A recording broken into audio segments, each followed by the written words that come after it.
పచ్చిమిర్చి దొండకాయ ముక్కలు అలా కట్ చేసుకొని ఆ నూనెలో వేసి సన్నటి సెగ మీద మగ్గనివ్వాలి.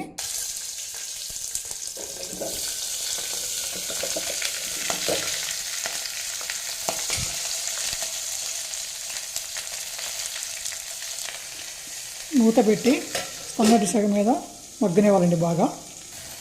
ఇలా కొద్దిగా వేగిన తర్వాత 1 స్పూన్ జీలకర్ర వేయాలండి. మధ్య మధ్యలో అడుగంటకుండా ఇలా తిప్పుతూ చిన్న మీద వేయించుకోవాలండి. ఇలా పచ్చిమిర్చి అంతా దొండకాయ వేగిన తర్వాత చింతపండు వేయాలండి.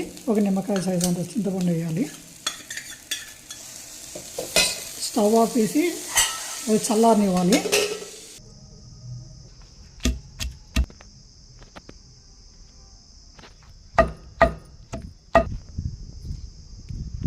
ఇంతేనండి, దొండకాయ రోటి పచ్చడి రెడీ.